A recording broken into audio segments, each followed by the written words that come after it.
আমরা গত ক্লাসে হিট এক্সচেঞ্জ কিভাবে হয়, কত ধরনের হিট এক্সচেঞ্জ হতে পারে, সেগুলোকে কি করে কোয়ান্টিফাই করা হয় সেগুলো নিয়ে আমরা আলাপ করেছি in thermochemistry. And then chemical equilibrium কেমন সেটা নিয়ে আলাপ করেছি এবং এর সাথে ইকুইলিব্রিয়াম কনস্ট্যান্ট আমরা ইন্ট্রোডিউস করেছি এবং তার সাথে ফ্রি এনার্জি এবং টেম্পারেচারের যে রিলেশনশিপ সেগুলো আমরা ডেভেলপ করেছি। ওকে, আজকে ওই দুটো যে বেসিক ইকুয়েশন আমরা ডেভেলপ করেছি সেই ইকুয়েশনের ইম্পর্টেন্স নিয়ে আমরা কয়েকটা প্রবলেম সলভ করব। অ্যান্ড দেন ইকুইলিব্রিয়াম কনস্ট্যান্ট কোথায় অ্যাপ্লাই করা হয় সেটা দেখব। অ্যান্ড ফাইনালি এই ইকুইলিব্রিয়াম কনস্ট্যান্টকে ক্যালকুলেট করতে গেলে যে সমস্ত টুলস আমাদের কাছে অ্যাভেলেবল আছে তার একটা পার্টিকুলার ইম্পর্টেন্ট টুল যেটার নাম হলো এলিংহাম ডায়াগ্রাম, সেটা নিয়ে আমরা আলাপ করব। So lecture outcome for this lecture would be to solve problems related to equilibrium constant. We will be able to explain some important applications of the equilibrium constant in particularly metallurgy related issues, and then analyze the general characteristics of Ellingham diagram and its limitations. Okay, so আমরা problem যেগুলো solve করব তার মধ্যে equilibrium constant related problem. First of all, কিভাবে equilibrium constant calculate করে। So এখানে একটা typical example দেওয়া হয়েছে যে calculate the equilibrium constant for the reaction nickel oxide with hydrogen gas to form nickel and mush. So এই রিঅ্যাকশনটা 750 carried out যদি করা হয় তার ইকুইলিব্রিয়াম কনস্ট্যান্ট কত হবে, এবং ডেটা যেগুলো অ্যাভেলেবল আছে যেটা হলো দুইটা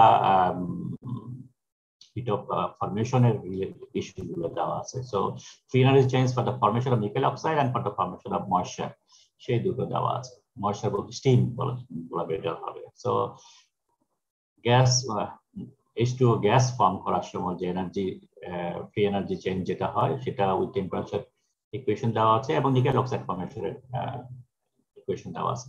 সো এখন আমাদের বের করতে হবে এই রিঅ্যাকশনের জন্য equilibrium constant. So first of all আমাদের যে গিভেন ইকুয়েশনস আছে সেখান থেকে এই ইকুয়েশনটা আগে জেনারেট করতে হবে। জেনারেট করার পরে তারপর এখান থেকে ফ্রি এনার্জি ক্যালকুলেট করব, এবং ফ্রি এনার্জি ক্যালকুলেট করার পরে আমরা কে ইকুয়েশন যেটা জানি K is equal to exponential of minus delta G divided by R T, সেখানে বসিয়ে আমরা অঙ্কটা সলভ করব। সো ফার্স্টলি আমরা এই ইকুয়েশনটা জেনারেট করছি ফ্রম দিস টু ইকুয়েশন। সেখানে দেখা যাচ্ছে নিকেল অক্সাইড বাঁদিকে আছে, সেখানে নিকেল অক্সাইড ডান দিকে আছে, সো রিঅ্যাকশনটা আমরা উল্টে দিয়েছি সেই কারণে।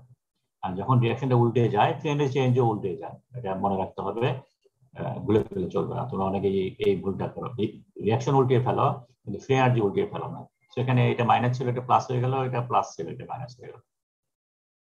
আর এখানে ওয়াটার ডাইনে থাকবে, সেখানে ওয়াটার ডাইনে আছে, রিঅ্যাকশন অ্যাজ ইট ইজ আছে। তো এখন এই দুটো যোগ করলে পরে অক্সিজেন অক্সিজেন কাটা যাবে, আলটিমেটলি আমরা আমাদের ডিজায়ার্ড রিঅ্যাকশনটা পাবো।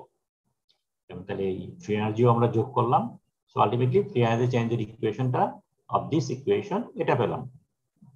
এখন এখান থেকে আমাদের বলছে 750-এ কে বের করতে, সো আমরা ফ্রি এনার্জি চেঞ্জ এর 750 আগে বের করব। So 750 is equal to 1023 kelvin. So এই টেম্পারেচার জায়গায় এই ভ্যালুটা বসিয়ে নিয়ে আমরা ডেল্টা জি বের করলাম। So this is the calorie per mole আসলে। ওকে, তো এখন আমরা K formula, so this is our formula. সেখান থেকে delta G with minus sign, এটা হলো ফর্মুলা মাইনাস আর এখানে হলো নাম্বারের মাইনাস, সো দুটো মিলে প্লাস হয়ে যাবে। নিচে আছে ক্যালোরি যেহেতু আছে, সো আর এর ভ্যালু 1.987 এটা আসবে। টেম্পারেচার যা আছে, সো আলটিমেটলি কে ভ্যালু আসে 239.98। So that is how equilibrium constant of a particular reaction at any given temperature আমরা এটা ক্যালকুলেট করতে পারি। সো ইকুইলিব্রিয়াম কনস্ট্যান্ট বের করার নিয়মটা জানা গেল। সেকেন্ড হলো এটার অ্যাপ্লিকেশনের মধ্যে আমরা বলেছিলাম যে সাধারণত কেমিক্যাল ইকুইলিব্রিয়াম আমরা মানে স্টাডি করি দুইটা পারপাস হয়েছে, একটা আদৌ রিঅ্যাকশনটা হবে কি হবে না, এবং যদি রিঅ্যাকশন হয় তাহলে পরে কোনটা মানে আলটিমেটলি প্রোডাক্ট কতটুকু ফর্ম করবে। সো এই দুইটা ইস্যু, সো আমরা এই দুইটা ইস্যু নিয়ে দুটো অঙ্ক করবো। সো প্রথম অঙ্কটা হলো যে would that at an atmosphere containing this oxidized nickel at 1000 K, so এখানে আমরা বলতে চাই 1000 K তে নিকেল অক্সিডাইজ হবে কিনা, সো এই রিঅ্যাকশনটা হবে কিনা সেটা আমরা জানতে চাই। এবং এখানে atmosphere already predetermine atmosphere, যেটা হলো carbon dioxide 15%, 5% carbon monoxide and 80% nitrogen. এবং আমাদের ডেটা যেগুলো দেওয়া আছে, আমাদের জি রেসপেক্টিভ ডেটা লাগবে। এখানে জি ডেটা দেওয়া নাই কিন্তু কে ডেটা দেওয়া আছে, ইকুইলিব্রিয়াম কনস্ট্যান্ট ডেটা দেওয়া আছে। তো ফার্স্ট রিঅ্যাকশনের কে ভ্যালু দেওয়া আছে 1000 কে তে এবং সেকেন্ড রিঅ্যাকশনের কে ভ্যালু দেওয়া আছে 1000 কে তে। সো আমাদেরকে তাহলে এই দুটো রিঅ্যাকশন থেকে নিকেল অক্সিডেশনের রিঅ্যাকশনটা আমাকে তৈরি করতে হবে। খেয়াল করতে হবে এখানে নিকেল আমরা অক্সিডাইজ করতে পারি nickel plus oxygen nickel oxide. So এই রিঅ্যাকশনটা হতে পারে। So this is the reaction. কিন্তু অ্যাকচুয়ালি আমাকে অ্যাটমসফিয়ারটা এখানে ইম্পোজ করতে হবে। অ্যাটমসফিয়ার ইম্পোজ করা মানে অ্যাটমসফিয়ারের মধ্যে কি আছে? অ্যাটমসফিয়ারের মধ্যে কোনো অক্সিজেন নাই। অ্যাটমসফিয়ারের মধ্যে যেহেতু অক্সিজেন নাই সুতরাং এই রিঅ্যাকশনটা হবে না। এখানে রিঅ্যাকশনের মধ্যে আছে কার্বন ডাইঅক্সাইড। সো একটা প্রবাবল রিঅ্যাকশন যেটা হতে পারে সেটা হলো নিকেল প্লাস কার্বন ডাইঅক্সাইড সমান সমান nickel oxide plus carbon monoxide. So carbon dioxide একটা অক্সিজেন দিবে, কার্বন অক্সাইড জেনারেট করবে। সো এই রিঅ্যাকশনটা আমরা তাহলে এই দুইটা থেকে তৈরি করতে হবে। নাইট্রোজেন ইনার্ট গ্যাস, নাইট্রোজেন সাধারণত কোনো রিঅ্যাকশনে পার্টিসিপেট করে না, সো এটা টোটালি বাদ। তো ইন দ্য গিভেন অ্যাটমসফিয়ার তাহলে আমাদের এই ফলোইং রিঅ্যাকশনটা আমরা ইমাজিন করতে পারি। Nickel plus carbon dioxide is equal two nickel oxide carbon monoxide. So এটা গ্যাস আর এই দুটো হলো সলিড। এখন এই রিঅ্যাকশনটা ডান দিকে যাবে কি যাবে না সেটা ডিপেন্ড করে আমাদের যে ইকুয়েশন যেটা আছে একটা ডেল্টা জি নট, একটা ইকুয়েশন আছে delta G not is equal to R T ln K, সেটা একটা আছে। আরেকটা হলো delta G is equal to R T ln Q by K. এবং আমরা বলেছি দিস ব্যান্ড অফ আইসোথার্ম যেটা that is the main equation which determines a reaction would happen or not at the actual condition.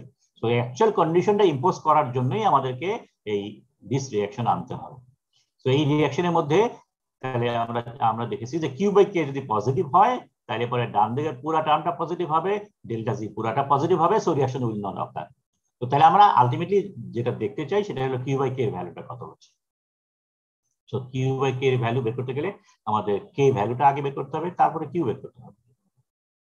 So আমাদের K এর formula according to this equation যেটা পাচ্ছি সেটা হলো partial pressure of carbon monoxide divided by partial pressure of carbon dioxide. উপরে activity nickel oxide ছিল, নিচে activity nickel ছিল। আমরা কনসিডার করেছি nickel oxide and nickel is pure, so activity of this values are this compounds and elements are zero. ঠিক আছে, so তাহলে it's not zero, 1। So 1 করে এগুলোকে বাদ দিয়ে দিয়েছি, সুতরাং শুধুমাত্র গ্যাসের পার্শিয়াল প্রেসারের রেশিওটা এসছে এবং ই দেওয়া হয়েছে এখানে ইকুইলিব্রিয়াম রেশিও ইন্ডিকেট করার জন্য। সো এই ভ্যালুটা সমান সমান আমাদের এই যে দুইটা ইকুয়েশন দেওয়া আছে সেখান থেকে k1 বাই k2 হয়। কিভাবে হয় একটু পরে দেখাচ্ছি। সো k1 বাই k2 আমরা যদি ভ্যালুগুলো বসিয়ে আমরা k বের করতে পারি and at the same time q বের করতে পারি। qটা কি হবে? সেম রেশিও কিন্তু actual condition. So partial pressure of oxygen divided by partial pressure of carbon dioxide. এখানে ওয়েট পার্সেন্টেজ বা ওকে ইউজুয়ালি ওয়েট পার্সেন্টেজ দেওয়া থাকে, আমরা এটাকে চিন্তা করতে পারি মোল ফ্র্যাকশনে কনভার্ট করতে পারি। এবং আরেকটা জিনিস চিন্তা করতে পারি, this gas are ideal gas, সুতরাং partial pressure is equal to mole fraction. তো এই সেন্সে আমরা এটাকে জাস্ট ওয়েট পার্সেন্টেজের রেশিওটা চিন্তা করি। তো partial pressure oxygen is equal mole fraction oxygen which is sorry carbon monoxide which is 5, তার মানে এটা পার্সেন্টেজ, সো 0.5 হয়ে গেল। আর কার্বন ডাইঅক্সাইড হলো 15%, সো এটা 0.15। সো এটা ভাগ করলে পরে আলটিমেটলি দাঁড়ায় 0.333। So Q by K is equal to, তাহলে এটা ডিভাইডেড বাই এটা যদি করি, না এটা ডিভাইডেড বাই এটা যদি করি আলটিমেটলি 96.21 আসে। ওকে, তো এখানে জাস্ট এই রেশিওটা কেমন আসলে সেটা জাস্ট একটু হাইলাইট হিন্টস দিয়ে দিতে। সো এই রিঅ্যাকশনের আমরা যদি জি ক্যালকুলেট করতে চাই হলো RT ln K2 minus sine সহ। তো এইটা পেতে গেলে এবারে আমাদের এখান থেকে মাইনাস করতে হবে, এটা থেকে এটা মাইনাস করলে পরে হাফ অক্সিজেন কাটা যাবে, আলটিমেটলি আমরা এই রিঅ্যাকশনটা পাবো। সো আমরা এটার থেকে এটা মাইনাস যদি করি তাহলে এটা প্লাস হয়ে গেল। ঠিক আছে, মাইনাসটাই ধরি, এটা মাইনাস যদি করি তাহলে 1 বাই K2 হবে, মাইনাস সাইন রেখে দিলাম। সো এটা ডিভাইড বাই এটা হবে। সো আলটিমেটলি এই দুইটা ইকুয়েশনের রেসপেক্টে আসে হলো delta G is equal to minus RT ln K1 by K2। আর জেনারেল এটার যদি কে ধরি capital K, not K1 K2, এটার কে যদি চিন্তা করি তাহলে আমরা পাবো হলো RT ln K। So basically এই কেটা এইটার সমান, সেখান থেকে আমরা এটা পাচ্ছি। ঠিক আছে, সো কিউ বাই কে 96.21 হলো। এখন তাহলে পরে আমরা এখন কনক্লুড করতে পারি যেহেতু Q by K greater than 1, delta Z would be positive for the reaction, thus reaction would not occur, that is nickel would not be oxidized. ঠিক আছে? সো এই ধরনের একটা টিপিক্যাল প্রবলেমে কয়েকটা জিনিস খুবই ইম্পর্টেন্ট তোমাদের মনে রাখতে হবে। সো মনে করো এটা যদি 10 মার্কের প্রবলেম হয়, 10 মার্কের প্রবলেম হলে পরে তুমি বেসিক ক্যালকুলেশন যেটা করেছো সেটা হলো শুধু এইটুকু। সো এইটুকুর জন্য তোমার 5 মার্ক থাকবে, 5 মার্কস। এইখানকার লজিক যেটা তুমি দিলে সেই লজিকের জন্য থাকবে 2 মার্কস। এই নিচের যে লজিকটা দিলে সেই লজিকের জন্য তোমার থাকবে এই নিচের লাইনটা, এটার জন্য থাকবে 2 মার্ক, এবং এই সরি হ্যাঁ এটার জন্য 2 মার্ক আর এটার জন্য 1 মার্ক। সো ওভারঅল এই নিচের 3টা লাইনের জন্য 3 মার্ক, এটার জন্য 5 মার্ক, এটার জন্য 2 মার্ক, এটা তোমার 10 মার্ক। তার মানে হলো যে তোমার অঙ্ক করলেই চলবে না, তোমাকে এই লাইনগুলো লিখতে হবে। এখানে গ্রিন দিয়ে যেটা বলা হয়েছে, since q by k greater than y, delta g positive, so reaction would not occur. Fine, reaction would not occur. তো অঙ্ক চেয়েছে কি যে নিকেল অক্সিডাইজ হবে কি হবে না, এটাও বলতে হবে nickel would not be oxidize. ঠিক আছে? এবং এখানে তোমার লজিক যেটা ছিল যে ডেল্টা জি নেগেটিভ হবে যদি Q by K is less than 1 হয়, এবং নেগেটিভ হলে পরেই রিঅ্যাকশনটা প্রসিড করবে। ঠিক আছে? তো এটার জন্য তোমার 2 মার্ক, এটার জন্য 3 মার্ক টোটাল, আর এই অঙ্কটার জন্য হলো 5 মার্ক। এইভাবে 10 মার্ক কাউন্ট করা। সুতরাং শুধু অঙ্ক করলে চলবে না, তোমাকে এই লজিকগুলো সাথে লিখতে হবে। ওকে, আরেকটা অঙ্ক করি, সেটা হলো যে অ্যাটমসফিয়ার মানে দেওয়া আছে, একটা গিভেন কন্ডিশন দেওয়া আছে, এবং সেই কন্ডিশনে রিঅ্যাকশনটা কত পার্সেন্ট ক্যারিড আউট হবে এবং ফাইনাল প্রোডাক্ট গুলো বা ইকুইলিব্রিয়াম কন্ডিশনে কোনটার অ্যামাউন্ট কত হবে সেটা জানতে চেয়েছে। সেখানে calculate the equilibrium extent of decomposition. Equilibrium extent of decomposition বলতে মিন করা হচ্ছে কত পার্সেন্ট রিঅ্যাকশন ক্যারিড আউট হলো of nitrogen tetroxide, this is nitrogen tetroxide, বলা হচ্ছে due to the chemical reaction at so এই রিঅ্যাকশন অনুযায়ী নাইট্রোজেন টেট্রাঅক্সাইডে কত পার্সেন্ট ডিকম্পোজিশন হবে, what will be the equilibrium composition of the gas mixture. আমরা জানি যে রিঅ্যাকশন কখনোই কমপ্লিট হয় না যদি না আমরা প্রোডাক্ট রিমুভ না করি।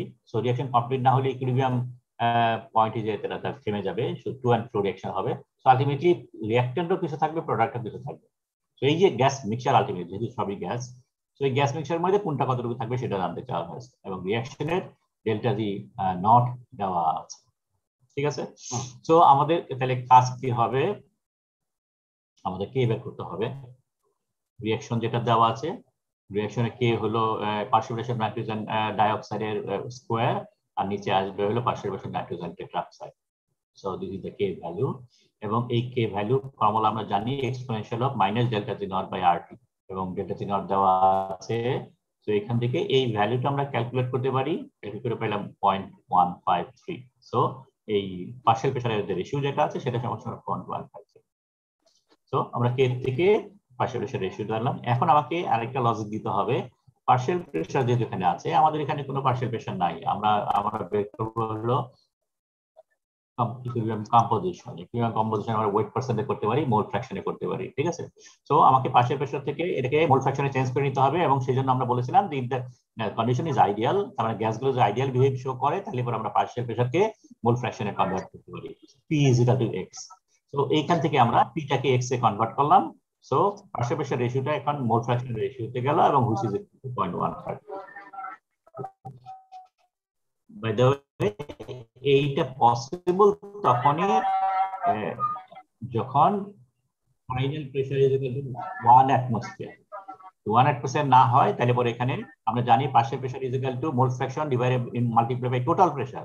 সো টোটাল প্রেসারটা এখানে চলে আসবে, যেহেতু এখানে স্কয়ার আছে সেখানে হবে পি স্কয়ার, আর এখানে হবে পি। সো আলটিমেটলি 1 থাকার কারণে এখানে আমরা এটা লিখতে পেরেছি। 1 যদি না হতো তাহলে নিচে পি ছিল, উপরে পি স্কয়ার ছিল, আলটিমেটলি একটা পি চলে আসবে, তো পি দিয়ে গুণ করতে হবে এখানে, সেটা মনে রাখতে হবে। আমরা আগামী ক্লাসে যখন প্রবলেম করব তখন এই ধরনের একটা অঙ্ক করব। ওকে, সো ফাইনালি আমরা এই রেশিওটা পেলাম। এখন লেট আস সে দ্যাট যে পার্সেন্ট ডিকম্পোজ করছে a amount of a mole পরিমাণ ডিকম্পোজ হচ্ছে, equilibrium extent of decomposition is equal to a. যদি এ ডিকম্পোজিশন হয় তাহলে রিঅ্যাকশনের শুরুতে আমরা নিয়েছিলাম 1 মোল নাইট্রোজেন টেট্রাঅক্সাইড, এখনো রিঅ্যাকশন হয় নাই, সো এটার অ্যামাউন্ট 0 ছিল, সো টোটাল 1 মোল ঠিকই আছে। এখন ইকুইলিব্রিয়াম কন্ডিশনে মনে করি এ যেহেতু ডিকম্পোজ হয়েছে, সো আলটিমেটলি রয়ে গেল হলো 1 মাইনাস এ, আর এ ডিকম্পোজ করলে পরে 1 মোলের জন্য 2 মোল নাইট্রোজেন ডাইঅক্সাইড ফর্ম করে, সো এ মোলের জন্য 2 মোল নাইট্রোজেন ডাইঅক্সাইড ফর্ম করবে। সো আলটিমেটলি ইকুইলিব্রিয়াম কম্পোজিশনে এটা থাকবে হলো 1 মাইনাস এ, আর এটা হবে টুয়াইস এ। সো এটা যোগ করলে হবে total number of mole 1 plus a. এখন মোল ফ্র্যাকশন যদি বের করি ইকুইলিব্রিয়াম মোল ফ্র্যাকশন, তো এটা বাই এটা হবে এখানে, আর এই জায়গাটা হবে এটা বাই এটা। So this are the equilibrium mole fraction, এবং এই দুইটার রেশিওকে আমরা ওই যে কে দিয়ে রিপ্রেজেন্ট করেছিলাম। So x nitrogen dioxide square divided by x nitrogen tetroxide is equal to 0.153। So এই জায়গায় আমরা এই ভ্যালুগুলো যদি বসিয়ে দিই আলটিমেটলি আমরা এই রেশিওটা এটা পাবো। সো এখান থেকে আমরা a বের করতে পারি which is equal two 0.19, calculate করলে এখানে পাওয়া যাবে। বাই দ্য ওয়ে এখানে একটা কোশ্চেন দিয়ে দেই, এখানে জিনিসটা ভেরি সিম্পল হয়ে গেছে, কিন্তু কোনো কোনো ক্ষেত্রে এত সিম্পল হয় না, মাঝে মাঝে কিউবের ভ্যালু চলে আসে, a কিউব পর্যন্ত চলে আসে, এবং সেই সমস্ত ক্ষেত্রে একটা কিউবের ইকুয়েশন কিভাবে কুইকলি ওখান থেকে মানে a বের করতে পারবা সেই নিয়মগুলো তোমরা একটু জানবা। আইদার ক্যালকুলেটর যদি করতে পারো ভালো কথা, না হলে কিভাবে কুইকলি করা যায় সেই জিনিসগুলো তোমরা আগে থেকে জেনে নিও। আশা করি তোমরা অলরেডি জানো এগুলো কিভাবে করো। ওকে, সো এ আমরা যেহেতু পেয়ে গেছি, so that is the extent of decomposition. তার মানে আমরা বলতে পারি এই রিঅ্যাকশনটা 19% সামনের দিকে যাবে, অথবা এই নাইট্রোজেন টেট্রাঅক্সাইড যেটা আছে সেটা 19% ডিকম্পোজ করবে, এবং 19% ডিকম্পোজ করলে ফাইনালি প্রোডাক্ট যেটা মানে ফাইনালি গ্যাস মিক্সচার যেটা হবে সেখানে নাইট্রোজেন টেট্রাঅক্সাইড থাকবে হলো নাইট্রোজেন টেট্রাঅক্সাইড, সেটার ভ্যালু হলো 1 - a / 1 + a। সো আমরা a জানি, ক্যালকুলেট করতে পারি, সো 0.68 হবে, which is equal to 68%। আর নাইট্রোজেন ডাইঅক্সাইড সেটা এই প্রমাণিত করতে পারি, অথবা 1 - করেও করতে পারি, যেটা খুশি, which is equal to 0.32 or 32%। So that is how একটা রিঅ্যাকশন কত দূর পর্যন্ত সামনের দিকে ক্যারিড আউট হবে, এবং ফাইনালি রিঅ্যাকশন মিক্সচার যেটা রিঅ্যাকটেন্ট এবং প্রোডাক্ট মিলে যে মিক্সচার ফর্ম করবে তার কোনটা কত পার্সেন্ট আছে সেগুলো বের করতে পারবে। So this are the two type of applications of equilibrium constant, বা আমরা কেমিক্যাল সিস্টেমের মধ্যে সাধারণত আমরা এই দুই ধরনের ডিসিশনটাই নিয়ে থাকি। ওকে, মেটালার্জির মধ্যে ইকুইলিব্রিয়াম কনস্ট্যান্টের অ্যাপ্লিকেশন অতিরিক্ত আছেই, এছাড়া আরো কয়েকটা ইন্টারেস্টিং ইউজ আছে, সেগুলো নিয়ে আমরা একটা চিন্তা করি। ফার্স্ট হলো স্টেবিলিটি অফ কম্পাউন্ড, সেকেন্ড হলো কন্ট্রোল অ্যাটমসফিয়ার, এন্ড থার্ড হলো ডিঅক্সিডেশন ইন স্টিল মেকিং প্রসেস। একটা স্পেশাল কেস আমরা এখানে দেখাচ্ছি। তো ফার্স্ট হলো স্টেবিলিটি অফ কম্পাউন্ড। একটা কম্পাউন্ড যখন মেটাল ফর্ম করে, metal plus oxygen metal oxide, তো এই মেটাল অক্সাইডটা কতটুকু স্টেবল, ঠিক আছে, বা কতটুকু আনস্টেবল, সেটা বোঝার কোনো উপায় আছে কিনা কে থেকে। সো কে এর একটা ভ্যালু আছে, সেই ভ্যালু থেকে আমরা বলতে পারি কিনা যে এটা ওকে হাইলি স্টেবল অক্সাইড আর highly unstable oxide etcetera. So আমরা এখানে তিনটা রিঅ্যাকশন নিয়েছি, copper plus oxygen copper oxide, aluminium plus oxygen alumina, and iron plus nitrogen iron nitrite. এখানে একটু উদ্ভট এগুলো মোলগুলো দেওয়া হয়েছে যাতে করে এই গ্যাস ফেজটা 1 মোল করা রাখা যায়। তো এই প্রত্যেকটার মধ্যে 1 মোল অক্সিজেন 1 মোল অক্সিজেন 1 মোল নাইট্রোজেন, এই রেশিওতে আমরা এটা ইকুয়েশনটা সাজিয়েছি, তারপরে আমরা কে ভ্যালু বের করেছি।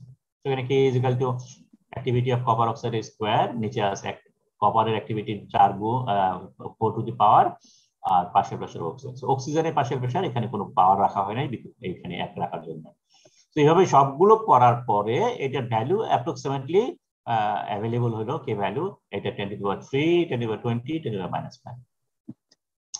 এখন আমাদের কোশ্চেন হলো এই যে ভ্যালুগুলো দেওয়া আছে কে ভ্যালুগুলো, সেটার থেকে এটার মানে স্টেবিলিটি বোঝার কোনো উপায় আছে কিনা। ওকে, সো আমরা এখান থেকে এই রিঅ্যাকশন থেকে আমরা পার্শিয়াল প্রেসার অফ অক্সিজেন বের করতে পারি। মনে করো আমরা বলেছিলাম যে এই কপার অক্সাইড কপার এগুলো যদি পিওর হয় এদের অ্যাক্টিভিটি 1 ধরতে পারি। সো এই দুইটা যদি অ্যাক্টিভিটি 1 হয়ে যায়, সরি আমি কলমটা নেই, তাহলে একটু কি হবে লেজার পয়েন্ট। ওকে, সো এই দুইটা ভ্যালু অ্যাক্টিভিটি কপার অক্সাইড দুইটা যদি 1 হয়ে যায়, ultimately K is equal to 1 by partial pressure oxygen হয়, বা উল্টা করে যদি বলি আমরা পার্শিয়াল প্রেসার অক্সিজেন বের করতে পারি 1 বাই কে দিয়ে। তো এই যে পার্শিয়াল প্রেসার অক্সিজেন যেটা পেলাম সেটা হলো equilibrium partial pressure of oxygen বলে, অথবা এখানে equilibrium partial pressure of nitrogen, তার মানে 1 বাই কে। সো তাহলে এখান থেকে আমরা তাহলে কপার অক্সাইড কম্পাউন্ডের জন্য আমরা ইকুইলিব্রিয়াম পার্শিয়াল প্রেসার যেটা পেলাম 1600-তে, যদি এই ভ্যালুটা হয় 1600 ধরা হয়েছে স্টিল মেকিং টেম্পারেচার বোঝানোর জন্য। সাধারণত স্টিল মেকিং এর সাথে ইউজুয়ালি সবকিছু রিলেট করা হয়। সো এটা আলটিমেটলি আসে 10⁻³ যেহেতু 1 বাই কে হয়ে যাবে 10⁻³, অ্যালুমিনিয়াম হয়ে যাবে 10⁻20, এন্ড আয়রন নাইট্রেট হয়ে যাবে 10⁻5। এটা প্লাস মাইনাস আছে, এটা প্লাস হতে যাবে। ওকে, নাও এখন চিন্তা, তার মানে কি ইকুইলিব্রিয়াম কন্ডিশনে এই অক্সিজেনের পার্শিয়াল প্রেসারটা হবে হলো 10 to the power -3, এটা হবে 10 to the -20, এটা হবে 10 to the power 5। এখন এই যে ইকুইলিব্রিয়াম প্রেসার আছে তার চেয়ে যদি অক্সিজেনটা কম থাকে তখন কি হবে? মানে ইকুইলিব্রিয়াম কন্ডিশনে এই অক্সিজেন বা নাইট্রোজেন যতটুকু থাকার কথা ছিল কম পরিমাণে আছে, সুতরাং এই কম অক্সিজেনটাকে ইকুইলিব্রিয়ামে নেওয়ার জন্য রিঅ্যাকশন বাঁদিকে ক্যারি আউট হবে, তাই তো? সো এটা যদি মনে করে ইকুইলিব্রিয়ামে 1 মোল থাকার কথা ছিল, এটা যদি 0.8 মোল থাকে তখন এই কপার অক্সাইডটা ভাঙিয়া এখানে 1 মোল হবে, যেহেতু ইকুইলিব্রিয়াম কন্ডিশনে এটা 1 মোল থাকে। তো এই সিচুয়েশনটা এই ধরনের। তার মানে যেটা দাঁড়ালো সেটা হলো এই যে ইকুইলিব্রিয়াম পার্শিয়াল প্রেসার যেগুলো আছে সেগুলোকে আমরা ডিসোসিয়েশন প্রেসারও বলতে পারি। So this are the call dissociation pressure as well, because এই প্রেসারের কম যদি কোনো প্রেসার সিস্টেমের মধ্যে থাকে তাহলে কম্পাউন্ডটা ডিসোসিয়েট করবে। আমরা এখান থেকে পেলাম যেটা, যেখানে যে প্রেসারটা আছে ইকুইলিব্রিয়াম প্রেসার যেটা আছে তার চেয়ে কম থাকলে এটা ভেঙে অক্সিজেন তৈরি হবে এবং অক্সিজেনটাকে ইকুইলিব্রিয়াম প্রেসার পর্যন্ত নিয়ে যাবে। সো এই যে প্রেসার যেটা আমরা পাচ্ছি কে যে প্রেসারটা আমরা ক্যালকুলেট করলাম সেইগুলোকে জেনারেলি বলে ইকুইলিব্রিয়াম পার্শিয়াল প্রেসার, যেহেতু ইকুইলিব্রিয়াম কন্ডিশনের প্রেসার এগুলা। আর কম্পাউন্ডের রেসপেক্টে আমরা এটাকে বলি ডিসোসিয়েশন প্রেসার। ঠিক আছে, dissociation pressure below which this compound will dissociate. ঠিক আছে, ওকে। সো আমরা পেলাম যে এই this values are the dissociation pressure of the respective compounds. এখন এইটা নিয়ে একটু যদি চিন্তা করি, ঠিক আছে, এখানে দেখি। তো আমরা একটা কন্ডিশন ইম্পোজ করি, লেটস সে 1 অ্যাটমসফিয়ারিক প্রেসার। সিস্টেমটার এখন পুরো 1 অ্যাটমসফিয়ার প্রেসার আছে। সো নাইট্রোজেনের অ্যাকচুয়াল প্রেসার আছে হলো 1 অ্যাটমসফিয়ার, ডিসোসিয়েশন প্রেসার হলো 10 to the power 5 অ্যাটমসফিয়ার। আমরা রেখেছি 1 অ্যাটমসফিয়ারে। So 10 to the power 5 atmosphere হলো ইকুইলিব্রিয়াম প্রেসার আর আছে হলো 1 অ্যাটমসফিয়ার। সুতরাং তাহলে কি হবে, নাইট্রোজেনের পরিমাণটা বাড়তে বাড়তে এই 10 to the power 5 এ আনতে হবে, তাইলে পরে সেই ইকুইলিব্রিয়াম মেইনটেইন করবে। সো এই 10 to the power 5 পর্যন্ত বাড়ার জন্য এই Fe4 নাইট্রোজেন এটা ভেঙে বাঁদিকে রিঅ্যাকশনটা ক্যারি আউট হতে থাকে। সো তার মানে 1 অ্যাটমসফিয়ারের মধ্যেই এই Fe4n উইল ডিসোসিয়েট, ভেঙে যাবে। 1 atmosphere is more than enough.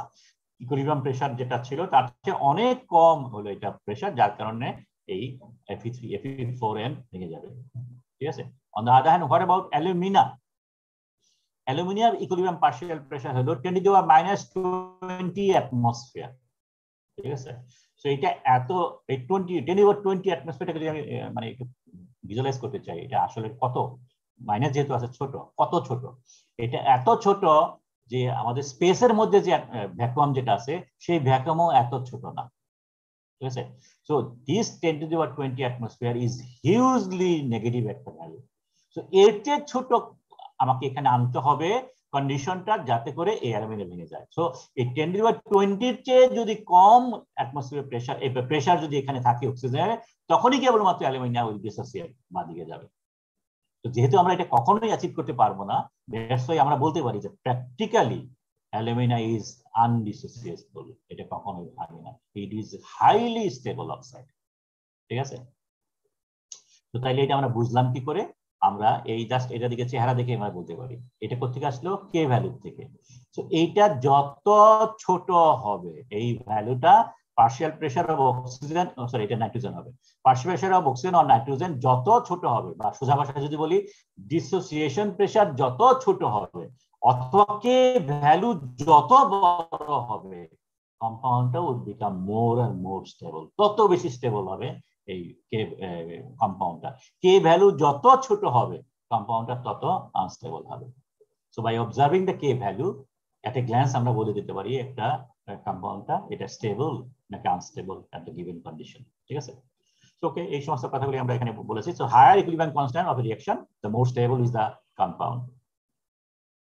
তো তাইলে পরে একটা কম্পাউন্ডকে ভাঙার জন্য তাহলে শর্ত কি? ভাঙার শর্ত হলো যে ইকুইলিব্রিয়াম প্রেসার যেটা আছে, ডিসোসিয়েশন প্রেসার যেটা আছে তার চেয়ে কম নিতে হবে। এখন এই কম অ্যাটেন্ড করা রিলেটিভলি ভেরি টাফ। ঠিক আছে,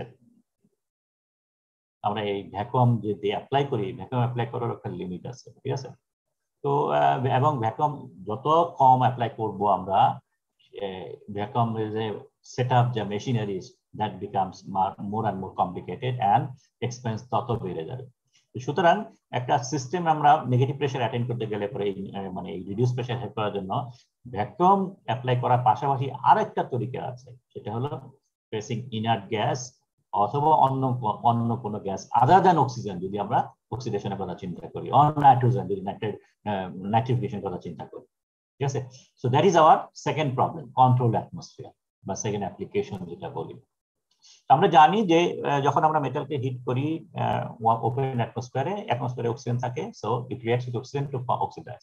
পার্টিকুলারলি এটা ট্রাবলসাম যখন আমরা স্টিলের হিট ট্রিটমেন্ট করি। স্টিলের হিট ট্রিটমেন্ট করতে গেলে পরে আমরা করি সাধারণত ওকে স্ট্রেংথ বাড়ানোর জন্য বা হার্ডনেস বাড়ানোর জন্য এক্সেট্রা এক্সেট্রা।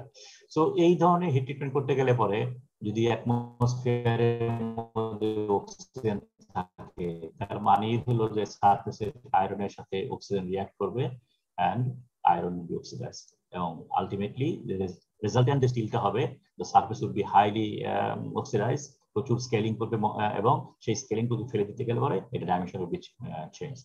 সুতরাং মানে ওভারঅল বিকাম সিস্টেম মানে প্রসেস বিকাম কমপ্লিকেটেড, কারণ আমাদের মেশিন আবার কস্ট বাড়াতে হবে। যদি আমরা হার্ডনেস বাড়ানোর জন্য হিট ট্রিটমেন্টটা করে থাকি, তাহলে সারফেস বিকাম এক্সট্রিমলি হার্ড এবং তখন মেশিনিং করাও প্রবলেম হয়ে যায়।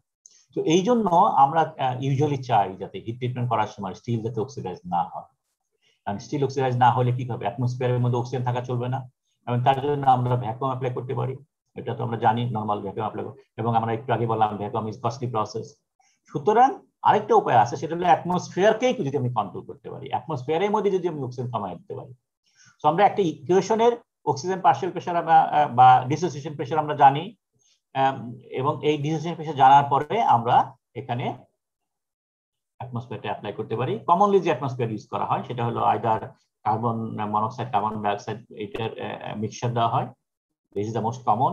আদারওয়াইজ হাইড্রোজেন ময়েশ্চার সেটাও আমরা ওপেন দিয়ে থাকি, ঠিক আছে। সো এই যে কিভাবে কাজ করে, ঠিক আছে, কনভিনিয়েন্ট মিনস যেটা control of chemical composition of the gas phase, মানে অক্সিজেনটা কমিয়ে দেওয়া, এবং তার জন্য আমরা গ্লো করতে থাকবো কার্বন মনোক্সাইড এবং কার্বন ডাইঅক্সাইডের একটা রেশিও, ঠিক আছে। তো এখানে তাহলে জিনিসটা কি দাঁড়াচ্ছে, যে carbon monoxide plus oxygen carbon dioxide, so that is the basic equation. অ্যাটমসফিয়ারে যদি অক্সিজেন থাকে, কার্বন মনোক্সাইড রিঅ্যাক্ট করবে, কার্বন ডাইঅক্সাইড ফর্ম করবে। এবং এখান থেকে কে ভ্যালু যদি ক্যালকুলেট করি, তাহলে পাশে পাশে কার্বন ডাইঅক্সাইড স্কোয়ার হবে, নিচে পাশে পাশে কার্বন মনোক্সাইড স্কোয়ার এবং পাশে পাশে অক্সিজেন। তো পাশে পাশে অক্সিজেনের ভ্যালু যেটা দাঁড়ায় সেটা হলো এই দুইটার স্কোয়ার 1/k। এখন এই 1/k এর কথা যদি চিন্তা করি, কে ভ্যালু আমরা জানি k is equal to exponential of minus delta G by delta G not by r2, ঠিক আছে। সো এখানে ডেল্টা জিও ডিপেন্ড করে টেম্পারেচারের উপরে, নিচেও টেম্পারেচার আছে। সো এই দুইটা ভেরিয়েবল ছাড়া কোনো ভেরিয়েবল নাই। তো টেম্পারেচার যদি ফিক্সড থাকে, তাহলে কে ভ্যালু ফিক্সড হয়ে গেল। সো এই কে যদি কনস্ট্যান্ট করি ফর এ পার্টিকুলার প্রসেস, তাহলে পরে ultimately partial pressure oxygen can be control by controlling this ratio, ঠিক আছে। তো এখানে অক্সিজেনের পার্শিয়াল প্রেসার আমরা কমাতে পারি যদি এই কার্বন মনোক্সাইডের পার্শিয়াল প্রেসার বাড়াতে পারি, অথবা কার্বন ডাইঅক্সাইডের পার্শিয়াল প্রেসার কমাতে পারি, ঠিক আছে। So two decrease oxygen potential of an atmosphere, increase the relative concentration of the reducing gas. So এইটার ভ্যালু বাড়িয়ে দেওয়া, that is the most easiest way to do, ঠিক আছে। এক্সাম্পল একটা দেই, মনে করো ওই আয়রনের কথা বলি, স্টিল আমরা হিট ট্রিটমেন্ট করছি এবং অ্যাটমসফিয়ারের মধ্যে আছে হলো কার্বন ডাইঅক্সাইড এবং carbon monoxide.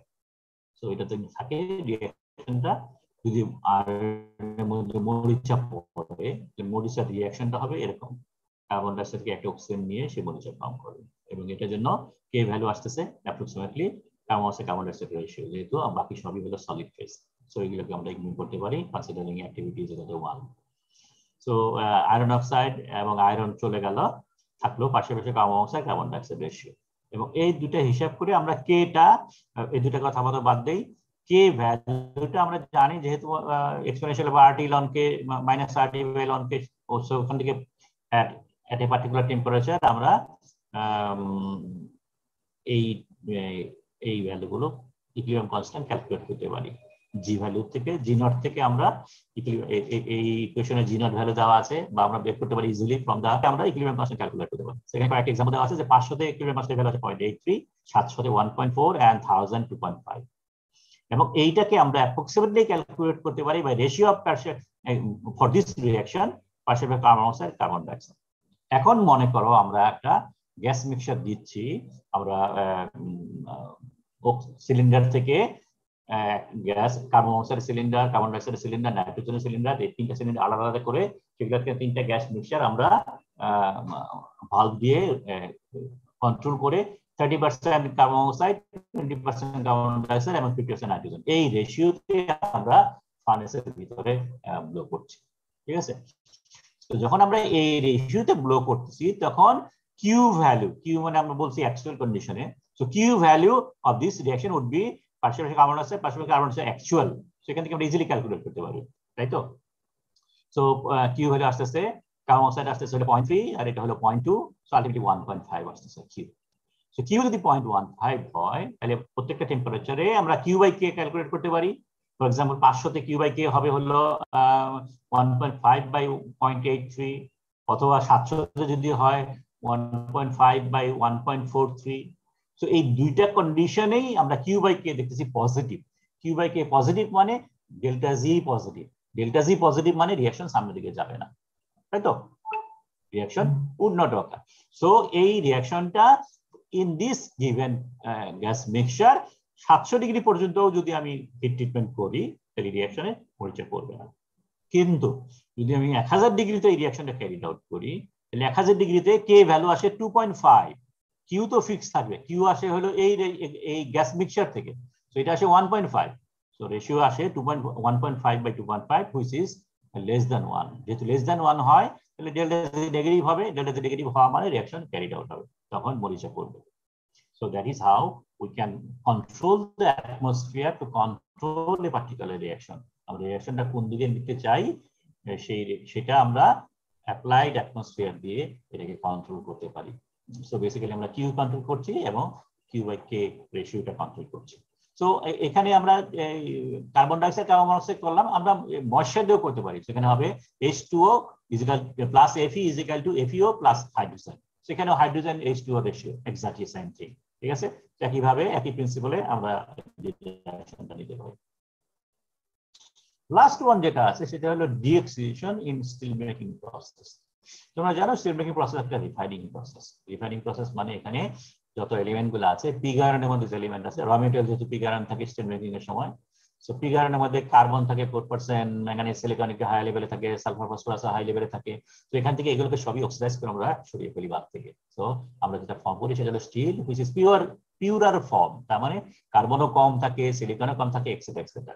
So all those elements are oxidized, ঠিক আছে, এবং অক্সিডাইজ করে এগুলোকে সরিয়ে ফেলা হয়। So that is the steel making process. So basically it is an oxidation process, আর অক্সিডেশন প্রসেস করার জন্যই আমাদের প্রচুর অক্সিজেন দিতে হয়, এবং এই অক্সিজেনটা বাথের মধ্যে যাওয়ার পরে সবার আগে কার সাথে রিঅ্যাক্ট করে?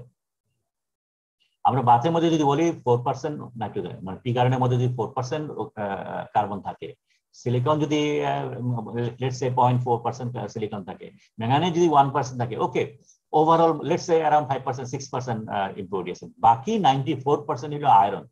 সুতরাং অক্সিজেনের যে অ্যাটমটা প্রথমেই দেখা হবে আয়রনের সাথে, so it will oxidise, so iron oxide will form. তার মানে ডিঅক্সিডেশন আমরা স্টিল মেকিং করার সময় যে অক্সিজেন দেই, আনফরচুনেটলি প্রচুর পরিমাণে আয়রন অক্সিডাইজ হয়। এতে করে আয়রনের লস হলো 1 নম্বর, 2 নম্বর বাথের মধ্যে অক্সিজেন থেকে গেল, and this oxygen is harmful for steel, so oxygen must be removed. এবং অক্সিজেন রিমুভ করার জন্য আমরা যেটা করি, স্টিল তৈরি করার পরে রিফাইনিং প্রসেসের শেষে আমরা আরেকটা প্রসেস ক্যারিড আউট করাই which non as deoxidation process. তার মানে ওই অক্সিজেন গুলোকে সরিয়ে ফেলা, আয়রনটাকে রিকভারি করা এবং অক্সিজেনটা সরিয়ে ফেলা। সো এই ডিঅক্সিডেশন প্রসেসটা আমরা নরমালি অ্যালুমিনিয়াম দিয়ে করি বা অন্য কোনো ম্যাটেরিয়াল দিয়ে করি, সেটা আমাদের ইস্যু না, আমাদের ইস্যু হলো অক্সিজেনটা সরিয়ে ফেলা। সো আয়রন অক্সাইড যদি বাথে থাকে এবং বাথে যদি কার্বন থাকে তাহলে এই রিঅ্যাকশনটাও হতে পারে। একটু কনভেনশনটা একটু চিন্তা করো, এই ফার্স্ট ব্র্যাকেট মানে হলো গ্যাস, সেকেন্ড ব্র্যাকেট মানে হলো লিকুইড, এবং নিচে এই বার দিয়ে মিন করা হচ্ছে এটা হলো অ্যাকচুয়াল মেটাল ফেজের মধ্যে আছে, লিকুইড মেটালে আছে। তো এটা মেটালের মধ্যে আছে, কার্বন এটা মেটালে ডিসলভ অবস্থায় আছে, আয়রন অক্সাইডও যদি মেটালে ডিসলভ থাকে এবং iron oxide in liquid form, carbon in solid foam. So এই রিঅ্যাকশনটা যদি ক্যারিড আউট হয় তাহলে তার কে ভ্যালু আসে কাটাকাটি করার পরে carbon monoxide activity of iron oxide, activity of iron oxide আমরা কমালাম না, বাদ দিলাম না কেন? অ্যাক্টিভিটি অফ কার্বন বাদ দিলাম কেন? যদি this are solid or liquid, because এদের ভ্যালু কনস্ট্যান্টলি চেঞ্জ হচ্ছে, ঠিক আছে? একমাত্র আয়রনই এত পরিমাণে আছে বাথের মধ্যে, তার অ্যাক্টিভিটি আমরা কনসিডার করতে পারি। আদারওয়াইজ কার্বন কনস্ট্যান্টলি রিডিউস হচ্ছে, যেটা ভ্যালু রেগুলারলি মডিফাই হচ্ছে, and iron oxide constantly change হচ্ছে, যার কারণে আমরা এটা অ্যাক্টিভিটি ইজ ইকুয়াল টু 1 করতে পারলাম, এটা মোল ফ্র্যাকশনের সাথে রিলেটেড হয়ে যাবে। ওকে, এনিওয়ে, সো তার মানে আমাদের কে ভ্যালু দাঁড়াচ্ছে এই রেশিওটা, ঠিক আছে? এখন কার্বনের সাথে যদি আমি কম্পেয়ার করি, বাথের মধ্যে যদি কার্বন বেশি থাকে তখন কি হবে? বাথের মধ্যে কার্বন যদি বেশি থাকে তাহলে পরে রিঅ্যাকশনটা কোন দিকে যাবে? সো মনে করো এখানে কার্বন থাকার কথা ছিল 5 কেজি, বাথের মধ্যে আছে 10 কেজি, তার মানে আলটিমেটলি ইকুইলিব্রিয়াম কম্পোজিশন 5 কেজি হইতে গেলে পরে রিঅ্যাকশনটা 10 কেজি যেহেতু আছে সেটা ডান দিকে যাবে, তাই তো? কারণ ইকুইলিব্রিয়াম কম্পোজিশনের চেয়ে যদি বেশি থাকে কার্বন, তাহলে রিঅ্যাকশন সামনের দিকে ক্যারিড আউট হবে যাতে কার্বন কমে যায় এবং ইকুইলিব্রিয়াম কম্পোজিশন অ্যাটেইন করে। তো এইটাই হলো আমাদের ডিসটিলেশন স্টিল মেকিং প্রসেসের মূল কথা, সেটা হলো if the amount of carbon dissolve in iron is high, partial pressure of carbon monoxide would be small, ঠিক আছে? তো এটা হাই হলে এটা স্মল হবে, এটা রিঅ্যাকশনটা ডান দিকে প্রসিড করবে, সো আয়রন অক্সিডাইজ হবে, আয়রন অক্সাইড রিডিউস হয়ে যাবে। So dissolving carbon in molten iron is a very efficient method of removing oxygen. So deoxidation process এর জন্য হেল্পফুল হয় যদি কার্বন বাকি বেশি থাকে, এবং এইটাই হলো basis of all still making techniques. এবং আমরা স্টিল মেকিং প্রসেসকে কমনলি দুইটা ভাগে ভাগ করি, একটা হলো ওকে বলি আমরা প্রাইমারি স্টিল মেকিং প্রসেস, আর একটা হলো secondary steel making process. Primary steel making process হলো পিগ আয়রন থেকে স্টিল তৈরি করা হয়, এবং আমরা জানি পিগ আয়রনের মধ্যে কার্বন থাকে 4%। On the other hand secondary steel making process মানে হলো আমরা স্ক্র্যাপ থেকে যে স্টিল তৈরি করি, এবং স্ক্র্যাপ মানে হলো স্টিল স্ক্র্যাপ, এবং এটা মেল্ট করে পরে কার্বনের পরিমাণ খুবই কম থাকবে, স্টিলের মধ্যে যা থাকে পয়েন্ট সামথিং সেটাই থাকে। সুতরাং যেহেতু স্টিল থেকে স্টিল মেল্টিং করলে পরে বাথের মধ্যে কার্বন কম থাকে, যার জন্য এই রিঅ্যাকশনটা হয় না বা খুবই কম হয়, যার কারণে আয়রন অক্সাইড বেশি থাকে, বাথের মধ্যে অক্সিজেন বেশি থাকে, সো আলটিমেটলি স্টিল কোয়ালিটি খুব একটা ভালো হয় না। অন দ্য আদার হ্যান্ড যদি আমরা primary forming process, primary steel making process use করি, কার্বন বেশি থাকে, এই রিঅ্যাকশনটা খুব বেশি হয়, আয়রন অক্সিডাইজড আয়রনটা এটা লিবারেট হওয়ার সম্ভাবনা বেশি থাকে। এট দ্য সেম টাইম প্রচুর পরিমাণে কার্বন মনোক্সাইড গ্যাস তৈরি হয়, এবং এই প্রচুর পরিমাণ কার্বন মনোক্সাইড গ্যাস যখন উপর দিকে চলে যায় তখন স্টিলের মধ্যে প্রচুর এজিটেশন হয়, এবং এজিটেশন হওয়া মানেই হলো কাইনেটিক্স বেড়ে যাওয়া, রিঅ্যাকশন ফাস্টার হওয়া, যত রিফাইনিং প্রসেস আছে সেগুলা 100% এর দিকে চলে যাওয়ার সম্ভাবনা বেশি। সো দুই অ্যাসপেক্টেই স্টিলের কোয়ালিটি বেটার হয়। So that is the equilibrium কনস্ট্যান্টের অ্যাপ্লিকেশনের কথা আমরা এখানে উল্লেখ করলাম। ওকে, দেন আমাদের থার্ড পয়েন্ট যেটা ছিল, টপিক যেটা ছিল, দ্যাট ইজ এলিংহাম ডায়াগ্রাম। সো আমরা এই ইকুইলিব্রিয়াম কনস্ট্যান্ট ক্যালকুলেট করার জন্য এই রিঅ্যাকশনটা আমাদের কাছে অ্যাভেলেবল আছে, ঠিক আছে? সো কে বের করতে গেলে পরে আমাদের ডেল্টা জি নট লাগে, একটা রিঅ্যাকশন তার কে ভ্যালু করতে গেলে ওই রিঅ্যাকশনের ডেল্টা জি নট ভ্যালু বের করতে হবে, এবং এই ডেল্টা জি নট ভ্যালুর জন্য আমরা নানাবিধ সোর্স খুঁজতে পারি, বিভিন্ন গ্রাফে অ্যাভেলেবল আছে, বিভিন্ন টেবিল ফর্মে আছে, প্রতি রিঅ্যাকশন আছে রিঅ্যাকশনের ডেল্টা জি নট ভ্যালু দেওয়া আছে, সেরকম হতে পারে। তো এর মধ্যে সবচেয়ে কমন যেটা ইউজ করা হয়, এট এ গ্ল্যান্স আমরা ডেটা তো পাই, এট দ্য সেম টাইম আরো কিছু ইনফরমেশন থাকে তার মধ্যে, সেটা হলো এলিংহাম ডায়াগ্রাম। সো এটা একটা ডায়াগ্রাম, এবং এটা এলিংহাম অক্সাইড, সালফাইডস, হ্যালাইডস, কার্বাইড, নাইট্রেট, সো বিভিন্ন কম্পাউন্ডের জন্য, বিভিন্ন ধরনের কম্পাউন্ডের জন্য তিনি এই ধরনের ডায়াগ্রাম তৈরি করেছে, যেগুলো helpful to determine the K value and to for other decision making process. তো কিভাবে জিনিসটা হেল্প করে সেটা আমরা এখন দেখতে যাব। সো ডায়াগ্রামটা বের করার উদ্দেশ্য, মানে কিভাবে ডিটারমিন করেছে সেটা আগে একটু খেয়াল করি। এলিংহাম এই ধরনের রিঅ্যাকশন তৈরি করেছে, ঠিক আছে? অনেক জটিল, আমরা M plus O is equal to MO বলতে পারতাম, কিন্তু অ্যাকচুয়ালি সে করেছে এই যে অক্সিজেনটাকে 1 মোল রেখে ক্যালকুলেটটা করেছে। এটার অনেক কারণ আছে, একটু পরে আমরা বলছি। সো 1 মোল অক্সিজেনটা নেওয়ার জন্য MXOY, that is the compound, এবং সেটার জন্য যেভাবে ইকুয়েশন তৈরি হয়। সো দিস রিঅ্যাকশনের জন্য আমরা ডেল্টা জি নট যদি ক্যালকুলেট করতে চাই, তাহলে আমরা জানি delta G not is equal to minus delta, sorry delta S not minus TdS, T delta S, ঠিক আছে? সবই স্ট্যান্ডার্ড কন্ডিশনে ভ্যালু। এখন তিনি একটা অ্যাপ্রক্সিমেট চিন্তা করলেন, সেটা হলো তিনি বলছেন যে যদি রিঅ্যাক্টিং স্পেসিস এবং প্রোডাক্ট স্পেসিস এর মধ্যে ফেজ চেঞ্জ খুব একটা না হয়, তার মানে আমরা মনে করো মেটাল যদি সলিড থাকতো, সারাক্ষণই সলিডই আছে, মেটাল অক্সাইড যেটা আছে সেটা সলিড আছে, সারাক্ষণই সলিড আছে, অর্থাৎ ওভারঅল পিরিয়ডের সময় যদি কোনো ফেজ চেঞ্জ না করে তাহলে পরে এই ডেল্টা এস এবং ডেল্টা এস এটাকে রিলেটিভলি কনস্ট্যান্ট হিসেবে ট্রিট করতে পারি, অর্থাৎ টেম্পারেচার ডিপেন্ডেন্সিকে আমরা ইগনোর করতে পারি।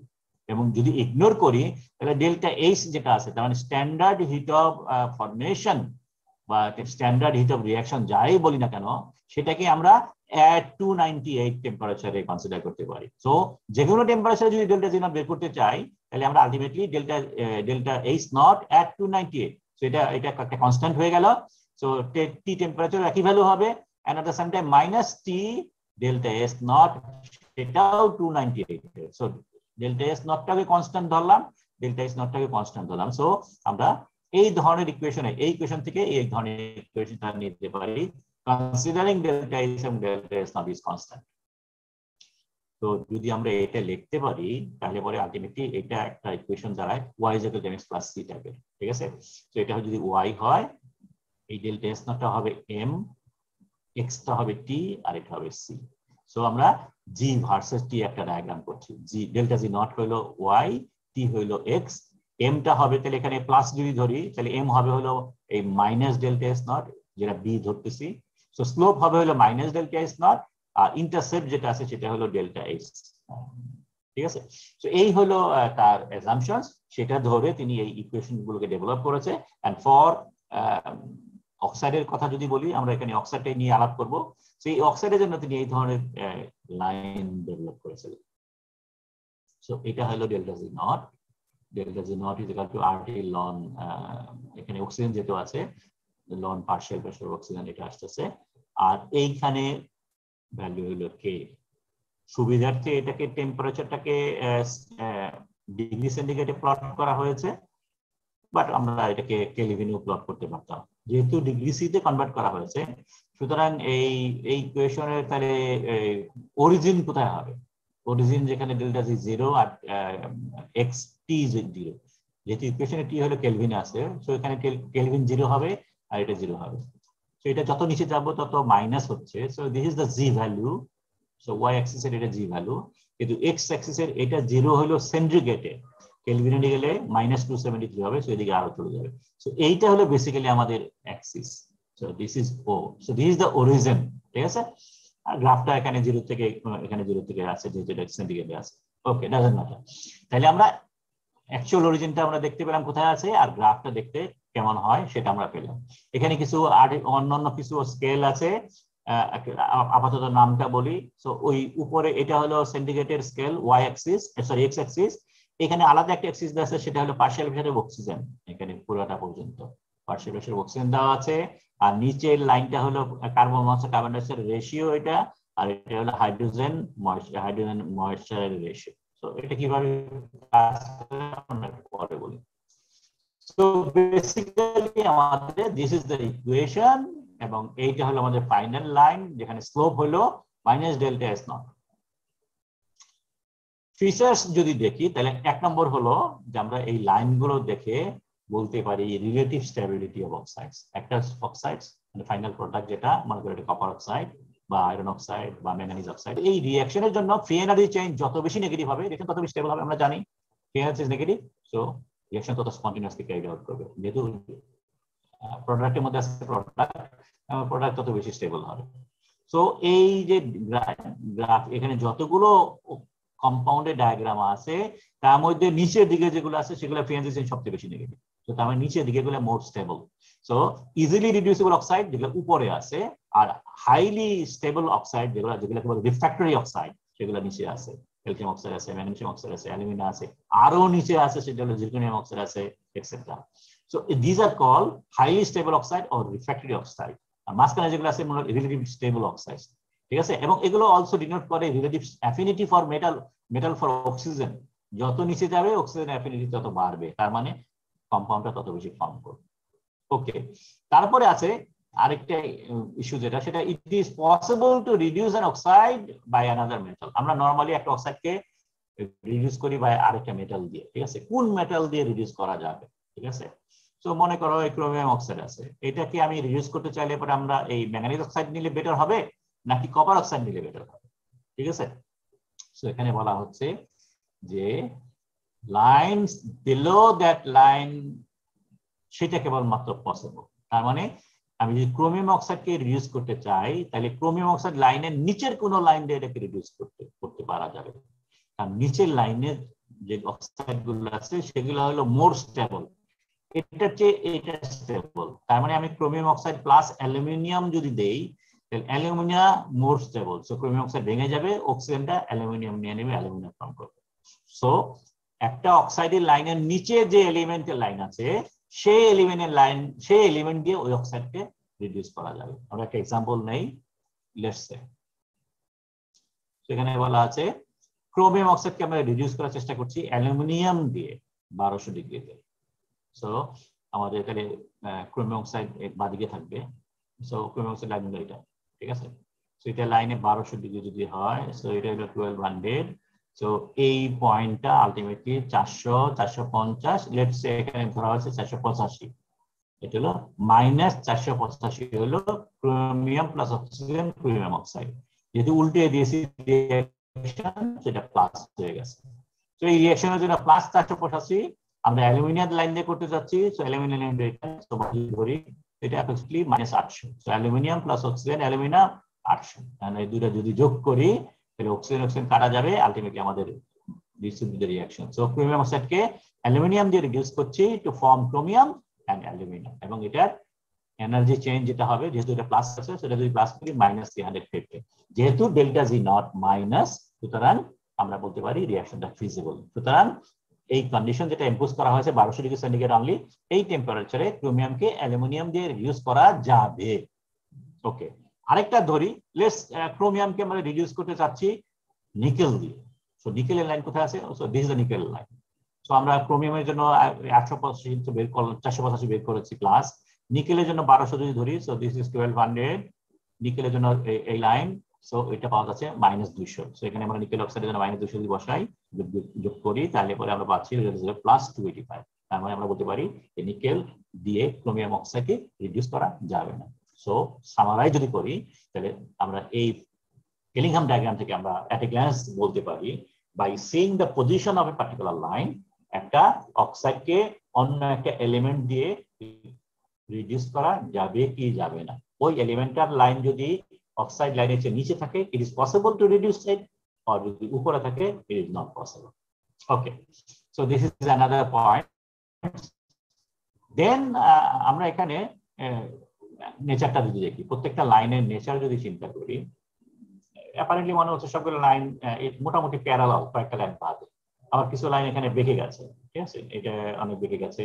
আবার কিছু কিছু লাইন নিচে দিকে বেঁকে গেছে, এটা বোঝার কোনো উপায় আছে কিনা? মনে করি এখানে এই জায়গাটায় এটা উপর দিকে উঠে গেছে, এখানে আবার নিচে দিকে নেমে গেছে। এই ঘটনার স্লোপটা কেন চেঞ্জ হচ্ছে?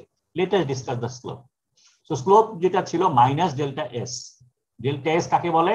প্রোডাক্টের S entropy minus reactant entropy. So general যদি এই ধরনের M প্লাস অক্সিজেন MO যদি ধরি, MO2 যদি ধরি, তাহলে তার এন্ট্রপি চেঞ্জ কত হবে?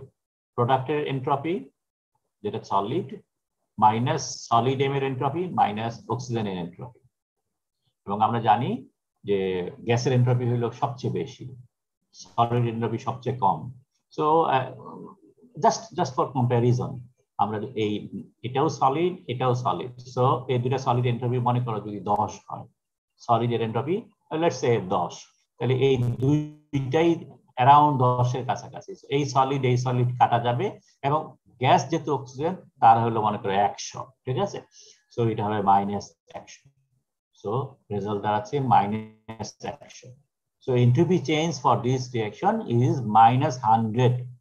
আমরা যেহেতু স্লোপ বলেছিলাম মাইনাস ডেল্টা এস, এটা ছিল মাইনাস ডেল্টা এস হলো স্লোপ, সো ডেল্টা এস পেলাম -100, সো আলটিমেটলি স্লোপ হবে +100। তার মানে স্লোপ সবসময় পজিটিভ হচ্ছে, যার জন্য সবগুলো লাইন এই উপর দিকে উঠে যাচ্ছে, ঠিক আছে, সবগুলো উপর দিকে উঠে যাচ্ছে। এবং আরেকটা জিনিস হলো, আমরা একদম ডেলিভারেটলি চেষ্টা করেছি অক্সিজেনের এই অক্সিজেনটা সবসময় 1 মোল রাখার জন্য, তাই তো? সবগুলোর মধ্যে অক্সিজেন এখানে 1 মোল আছে, এবং ওই যেমন মনে করেন এখানে 4/3 chromium plus 1 oxygen 2/3 chromium oxide. So এই 1 রাখার করা হয়েছে এই কারণেই যেহেতু 1 অক্সিজেন রাখা হয়েছে, যার জন্য এই এন্ট্রপি চেঞ্জটা 1 মোল অফ অক্সিজেনের জন্য সবসময় হবে। এবং যেহেতু প্রত্যেকটার মধ্যে 1 মোল অক্সিজেন আছে, এন্ট্রপি প্রত্যেকটা বেলায় সমান হবে, প্রত্যেকটা বেলায় সমান পজিটিভ হবে, যার কারণেই এই প্রত্যেকটা লাইন, অলমোস্ট প্রত্যেকটা লাইন প্যারালাল। ঠিক আছে, সো দ্যাট ইজ ওয়ান পাওয়া গেল। আরেকটা হলো স্লোপটা চেঞ্জ হচ্ছে কখন? স্লোপটা চেঞ্জ হবে যখন এন্ট্রপি চেঞ্জ হবে। এবং এন্ট্রপি চেঞ্জ কখন হবে? যখন ফেজ চেঞ্জ হবে। ঠিক আছে, এখন ফেজ চেঞ্জ আমরা জাস্ট ওই আগের ইকুয়েশনটা দিয়ে চিন্তা করি। মনে করো এই মেটালটা আমরা উইথ টেম্পারেচার, মেটালটা আগে সলিড ছিল, লিকুইড হয়ে গেল। ঠিক আছে, তো আমরা জাস্ট এই ফর্মুলার মধ্যে যদি ভ্যালুটা বসাই, এটা আছে 10, ঠিক আছে, এটা 10 ছিল। ঠিক আছে, এটা আগে 10 ছিল, 10 10 কাটা গেল, কিন্তু এখন এটা লিকুইড হওয়ার কারণে মনে করো এটা 20 হয়ে গেছে। ঠিক আছে, অক্সিজেন আগের মতো 100 আছে। তো এটা 10, মেটাল হয়ে গেছে 20, যেহেতু এটা লিকুইফাই হয়ে গেছে। তো তার মানে 10 - 20 -10, আর এখানে 10 আছে, -10 - 100 ইজ ইকুয়াল টু -110, আর স্লোপ হবে হলো +110। তার মানে যখন রিঅ্যাকট্যান্ট ফেজ চেঞ্জ করে তখন স্লোপ উপর দিকে উঠে যায়, স্লোপ বেড়ে যায়। এই দেখো এখানে প্রত্যেকটার মধ্যে এখানে বেড়ে গেছে, এটা বুঝতে একটু অসুবিধা হচ্ছে। এখানে এখানে ফেজ চেঞ্জ করেছে, হিউজলি বেড়ে গেছে, এখানে ফেজ চেঞ্জ করেছে, বেড়ে গেছে, এটসেট্রা। তার মানে হলো যখন রিঅ্যাকট্যান্ট ফেজ চেঞ্জ করে তখন স্লোপ বেড়ে যায়। এবং ফেজ চেঞ্জ করার সময় যদি সলিড থেকে লিকুইড হয় তখন যে এন্ট্রপি চেঞ্জ হয়, লিকুইড থেকে গ্যাস হলে এন্ট্রপি আরো বেড়ে যায়, কারণ গ্যাস ফেজের এন্ট্রপি সবচেয়ে বেশি। আমরা এখানে অক্সিজেনের কথা চিন্তা করলাম, সেই জন্য বলা হচ্ছে যে এই এম যেটা আছে সেটা হলো মেল্টিং, আর এই বিটা হলো বয়লিং। সো এবং এখানে কোন, এখানে দেখো একটা এম লেখা আছে, চারিদিকে একটা ঘর দেওয়া আছে, এটা মানে হলো প্রোডাক্ট ফেজ চেঞ্জ করেছে, আর শুধু এম মানে হলো রিঅ্যাকট্যান্ট ফেজ চেঞ্জ করেছে। এখানে বি মানে হলো রিঅ্যাকট্যান্ট বয়েল হয়েছে, এম মানে হলো রিঅ্যাকট্যান্ট মেল্ট করেছে। সো বয়েলিং এর সময় যেহেতু বেশি এন্ট্রপি চেঞ্জ হয়, সেজন্য স্লোপটা বেশি পজিটিভ হয়ে গেছে। What about reactant phase change করলে কি হয়? তো রিঅ্যাকট্যান্ট যদি ফেজ চেঞ্জ করে, মনে করো এটা ফেজ চেঞ্জ করেছে, সো এটা 10 এর জায়গায় 20 হয়ে গেছে, লিকুইড হয়ে গেছে। এটা যদি 10 এর জায়গায় 20 হয়ে যায়, এটা আগের মতোই 10 আছে, সো এটা হবে, এই দুইটা হবে +10, এখানে ছিল 100 -100, সো ওভারঅল হয়ে যাচ্ছে -90, এবং এটা উল্টে গেলে পরে +90, তার মানে এটা স্লোপটা কমে গেল। সেই জন্য প্রোডাক্ট যদি ফেজ চেঞ্জ করে স্লোপ ডিপ করে, যেমন এখানে ক্লিয়ারলি বোঝা যাচ্ছে। Product phase change, reactant phase change করেছে, স্লোপ বেড়ে গেছে, আবার প্রোডাক্ট ফেজ চেঞ্জ করায় স্লোপ কমে গেছে। সুতরাং যে জায়গায় প্রোডাক্ট ফেজ চেঞ্জ করে এখানে, সেই সমস্ত জায়গায় স্লোপ ডিপিং করে। সো স্লোপ কেন কম বেশি হচ্ছে আমরা এখান থেকে সেটা বুঝতে পারলাম। দুইটা লাইন টোটালি ডিফারেন্ট। একটা হলো এখানে দেখো কার্বন লাইন, সব লাইন উপর দিকে স্লোপ, এটা নেগেটিভ স্লোপ হয়ে গেছে। আরেকটা হলো, এটা হলো কার্বন ডাইঅক্সাইডের লাইন, এটা একদম হরাইজন্টাল। এই দুইটার রহস্যটা কি? তো ফার্স্টে কার্বন ডাইঅক্সাইড যদি চিন্তা করো, এটার যদি স্লোপ বের করতে চাই, এন্ট্রপি বের করতে চাই, তাহলে পরে এটা কি আসতেছে, এন্ট্রপি অফ প্রোডাক্ট যেটা হলো gas, entropy reactant solid gas. তো সলিডটা কম্পেয়ার টু দ্যাট ওয়ান যদি আমরা ইগনোর করি, so let us this is 0, solid carbon entropy যদি 0 হয়, এটা হলো 1 মোল গ্যাসের এন্ট্রপি, এটা হলো -1 মোল গ্যাসের entropy. So basically entropy of the reaction becomes 0. ঠিক আছে, জাস্ট আমি এক্স্যাক্টলি এখানে না বলে আমরা কম্পেয়ার করছি, যেহেতু সলিডের চেয়ে গ্যাসের এন্ট্রপি অনেক বেশি, সেই কারণে এটাকে ইগনোর যদি করি, তাহলে এখানে 1 মোল গ্যাস আছে, কার্বন ডাইঅক্সাইডের 1 মোল, অক্সিজেনের 1 মোল, তো দুইটা কাটা যাচ্ছে, ultimately change in entropy become 0। তো কার্বন ডাইঅক্সাইডের লাইন সেই জন্য হরাইজন্টাল, এই জন্য হরাইজন্টাল। ঠিক আছে, on the other hand, what about carbon monoxide line? Carbon monoxide এখানে কার্বন অক্সিজেনের 1 রাখার কারণে রিঅ্যাকশনটা এরকম হয়ে গেছে। তো তার মানে কি দাঁড়ালো, প্রোডাক্টের মধ্যে দুইটা গ্যাস আছে, রিঅ্যাকট্যান্টে একটা গ্যাস আছে, কার্বন যদি আমি ইগনোর করি। ঠিক আছে, তো 2 মোল কার্বন হলে ওটাকে যদি আমি ইগনোর করি, প্রোডাক্টে দুইটা গ্যাস আছে, রিঅ্যাকট্যান্টে একটা গ্যাস আছে, তার মানে ডেল্টা এস হবে পজিটিভ এবং স্লোপ উড বি নেগেটিভ। উল্টা যেহেতু হয়, minus delta S not, so slope negative হবে, যার কারণে একমাত্র এই লাইনটার বেলায় স্লোপ নেগেটিভ। ঠিক আছে, তো এটা নিচের দিকে চলে গেছে, এবং এই নিচের দিকে চলে যাওয়ার কারণে অথবা এটা হরাইজনাল হওয়ার কারণে এই দুইটা লাইনের ইনফ্লুয়েন্স খুব বেশি, দুইটা লাইন খুবই ইম্পর্টেন্ট হয়। আমরা শুধু এটার কথাই চিন্তা করি। এটা যেহেতু নিচের দিকে গেছে, নিচের দিকে যাওয়ার কারণে, নিচের দিকে যাওয়ার জন্য ঘটনা যেটা ঘটছে যে এমন তুমি কোনো না কোনো টেম্পারেচার পাবা যে টেম্পারেচারের পরে ওই লাইনটা মেটাল অক্সাইড লাইনের নিচে চলে গেছে। ঠিক আছে, তো এখানে দেখা যাচ্ছে সবগুলো লাইনই অলমোস্ট এখান থেকে এই পর্যন্ত যতগুলো লাইন আছে সবগুলো লাইন সে কাট করেছে। তার মানে ক্রোমিয়াম অক্সাইডের লাইন এই টেম্পারেচার পরে এটা নিচে চলে গেছে। যদি আমি অ্যালুমিনিয়ার কথাও চিন্তা করি, অ্যালুমিনিয়ার যদি এটা এক্সট্রাপোলেট করি, এটাকে যদি এক্সট্রাপোলেট করি তাহলে আনুমানিক এই সমস্ত টেম্পারেচারে হুইচ ইজ এটা 1600 যদি হয় এটা হবে 1800, 2000, অ্যাপ্রক্সিমেটলি 2000 টেম্পারেচারের মধ্যে এই কার্বন মনোক্সাইড লাইন নিচে চলে যায়। সো নিচে চলে যাওয়া মানে কি, আমরা একদম প্রথম দিকে বলেছি যে লাইনটা নিচে আছে সেই লাইনের এলিমেন্ট দিয়ে আমি উপরের যে কোনো কম্পাউন্ডকে আমি ডিসোসিয়েট করতে পারি, বিকজ নিচে চলে গেলেই that compound become stable. So যার কারণে কার্বন মনোক্সাইড দিয়ে অলমোস্ট যে কোনো কম্পাউন্ডকে ডিসোসিয়েট করা যায়, যার জন্য এটাকে energetic reducing agent energetic reducing agent বলে। তার মানে এটা দিয়ে যে কোনো কম্পাউন্ডকে আমি ডিসোসিয়েট করতে পারি। ঠিক আছে, তো আমরা আয়রনকে তো আয়রন অক্সাইডকে তো করি, এটা জানাই আছে। ঠিক আছে, অন্যান্য এলিমেন্ট যেটা আছে জিঙ্ক, এখানে ছবি টবি দেওয়া নাই, সেগুলো আমরা ইউজুয়ালি করে থাকি, ম্যাঙ্গানিজ অক্সাইড করে থাকি, সিলিকনকে করে থাকি, সমস্যা নেই। অ্যালুমিনিয়ামকেও পসিবল 200 নিচে এটা করা, তবে করেন কেন? কারণ নাম্বার 1 2000 এর বেশি টেম্পারেচার লাগবে যদি আমি রিঅ্যাকশনটা করতে চাই। অ্যালুমিনিয়া plus carbon monoxide is equal two aluminium plus carbon dioxide. That reaction is feasible beyond 2000 degree Celsius. তো 2000 ডিগ্রি সেলসিয়াসের পরে যদি এই টেম্পারেচার রিঅ্যাকশনটা করাই, যে অ্যালুমিনিয়াম পাওয়া যাবে that aluminium would be highly, কি বলবো, করোসিভ উড বি। কারণ আমরা জানি অ্যালুমিনিয়াম এমনিই রেডিলি অক্সিডাইজ হয়, 2000 ডিগ্রি সেন্টিগ্রেডে অ্যালুমিনিয়াম আরো রেডিলি অক্সিডাইজ হবে। সুতরাং এই 2000 ডিগ্রি অ্যালুমিনিয়ামকে এটাকে ধরে রাখাটা ইম্পসিবল। ঠিক আছে, ভেরি ডিফিকাল্ট উইদাউট অক্সিডাইজিং, এটার সাথে সাথে আবার অক্সিডাইজ হয়ে যাবে। And at the same time, এই 2000-এ তুমি রিঅ্যাকশনটা করার জন্য তোমার একটা পাত্রও তো লাগবে, একটা ভেসেল লাগবে that can withstand 2000 degree centigrade, otherwise এটা নিজেরই মেল্ট হয়ে যাবে। দ্যাটস ওয়াই অ্যালুমিনিয়ামকে আমরা, যদিও possible, theoretically possible beyond 2000 degree, আমরা বলতে পারি 2100 ডিগ্রি সেন্টিগ্রেডে আমরা অ্যালুমিনিয়ামকে রিডিউস করতে পারবো, কিন্তু practically it is not feasible. ঠিক আছে, because of this two reasons. ঠিক আছে, আরেকটা ইম্পর্টেন্ট ইয়ে আছে, সেটা হলো between the carbon monoxide carbon dioxide which one is more stable. আমার পার্টিকুলারলি মনে আছে ইন্টারমিডিয়েটে যখন carbon plus oxygen reaction carried out হয় বা এই ধরনের রিঅ্যাকশন হয়, কার্বন মনোক্সাইড ডাইনিক কার্বন মনোক্সাইড হবে না কার্বন মনোক্সাইড হবে, এটা নিয়ে কনফিউশন ছিল সবসময়। তো এখানে আমরা থার্মোডাইনামিক্স দিয়ে বলতে পারি যে এই অ্যারাউন্ড 700 ডিগ্রি সেন্টিগ্রেডে এসে কার্বন মনোক্সাইডের লাইন নিচে চলে যাচ্ছে কার্বন ডাইঅক্সাইড লাইনের চেয়ে।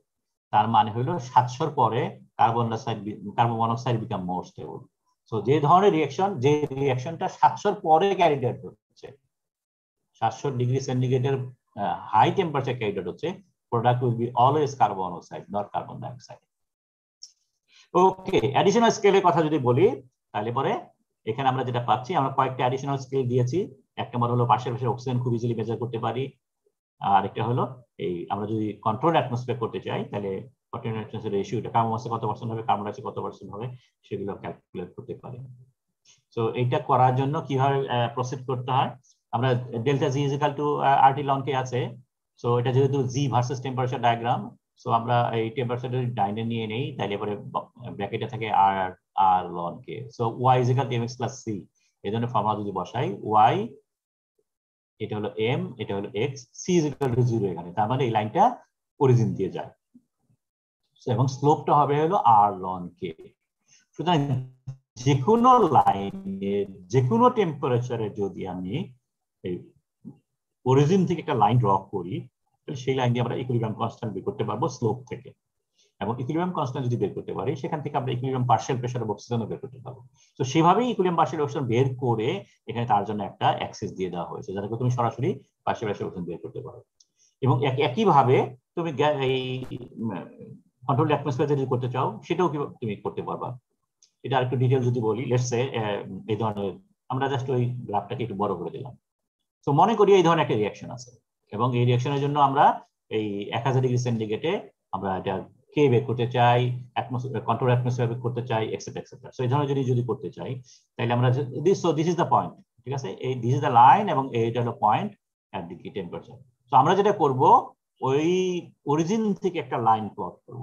সেখান থেকে আমরা একটা লাইন প্লট করলাম, এই লাইনটা, সো এটা যদি ইকুইলিব্রিয়াম পার্শিয়াল প্রেসারের অক্সিজেনের লাইন হয়, so that is the equilibrium partial oxygen line. অথবা এটা যদি কে, সো এখানে কে দেওয়া আছে, সো এটা হলো কে ভ্যালু লাইন। সো এই this is the K of this reaction at this given temperature.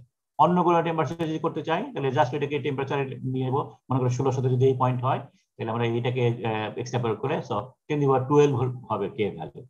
K value হলে পরে তার সাথে পার্শিয়াল প্রেসার অক্সিজেন বের করতে পারবো। অথবা এট দ্য সেম টাইম আমরা যদি এখানে অন্য যে যেটা আছে, মনে করো কার্বন ডাইঅক্সাইড রেশিও যেটা আছে, সো এটা যদি এখানে থাকে, সো এটার জন্য রেশিওর যে পয়েন্টটা আসবে সেই পয়েন্টে হলো ইকুইলিব্রিয়াম রেশিও। সো আমাদের রিঅ্যাকশন কোন দিকে নিতে চাই তার উপর বেস করে এটাকে কম বাড়াতে হবে।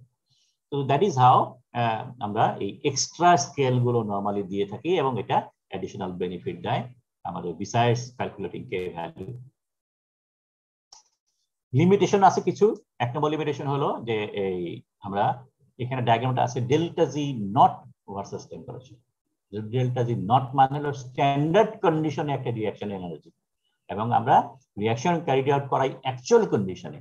সো অ্যাকচুয়াল কন্ডিশনে তার কে রেশিও যেটা আসবে সেখানে থাকবে activity, not partial pressure, not mole fraction etcetera. সুতরাং আমরা এখানে এই ডেল্টা জি ক্যালকুলেট করার সময় আমরা এই does not take into account the activities of reactant or product. So actual conditioner এখানে ইম্পোজ করা হয়, যার জন্য আমরা বলেছিলাম যে ভ্যান ডার ওয়ালস থার্ম হলো আসল ইকুয়েশন। ভ্যান ডার ওয়ালস থার্ম হলো কিউ ভ্যালু আছে, কে এর সাথে কিউ আছে, কিউ হলো অ্যাকচুয়াল কন্ডিশন। সুতরাং সেই জন্য ডেল্টা জি নট দিয়ে কোনো ডিসিশন মেকিং যদি হয়, দ্যাট উইল বি ইনঅ্যাকুরেট ডিসিশন। আমরা যদি বলি based on delta G not reaction হবে কি হবে না, দ্যাট উইল বি ইনঅ্যাকুরেট ওয়ান। আমাকে ইম্পোজ করতে হবে অ্যাকচুয়াল কন্ডিশন, এবং কিউ বাই কে ক্যালকুলেট করে তারপরে আমরা হিসাব আমরা ডিসিশন নেব whether reaction feasible or not feasible depending on the q by k value। একের চেয়ে বড় হলে পরে রিঅ্যাকশন হবে না, একের চেয়ে ছোট হলে রিঅ্যাকশন হবে। সো দ্যাট জন্য বলছি যে van der Waals are more significant one. So that is the limitation of Ellingham diagram, যে শুধু এলিংহাম ডায়াগ্রাম দিয়ে আমাদের decision making will not be feasible. ঠিক আছে, যেটা আমরা ইজিলি আন্ডারস্ট্যান্ড করতে পারি পিটজন প্রসেস, এটা আমরা গত ক্লাসে আলাপ করেছি। এই রিঅ্যাকশনের delta G naught value positive, সুতরাং রিঅ্যাকশন হবে না বলি, কিন্তু আমরা জানি যে রিঅ্যাকশনটা পসিবল হতে পারে যদি আমরা ডেল্টা জি নটের পরিবর্তে ডেল্টা জি ক্যালকুলেট করি। কারণ এই ইকুয়েশনের মধ্যে এই পার্টটা আছে যেটা হলো অ্যাকচুয়াল কিউ ভ্যালুর পার্টটা, এবং এই কিউ ভ্যালুটাকে আমরা ইজিলি নেগেটিভ করতে পারি, অ্যাক্টিভিটি অফ সিলিকন ডাইঅক্সাইড কমায় দিতে পারি, এবং ম্যাগনেসিয়াম ভ্যাপার যেটা আছে সেটাকে কমায় দিতে পারি বাই ইম্পোজিং ভ্যাপার, কি বলে, vacuum or adding calcium oxide to remove silicon dioxide.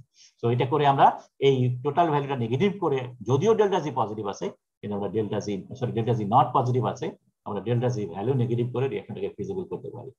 So delta জি নটের পরিবর্তে delta G at the actual condition that is more feasible। ঠিক আছে, so that is one limitation. Second limitation হলো no kinetics of the reaction has been taken into consideration।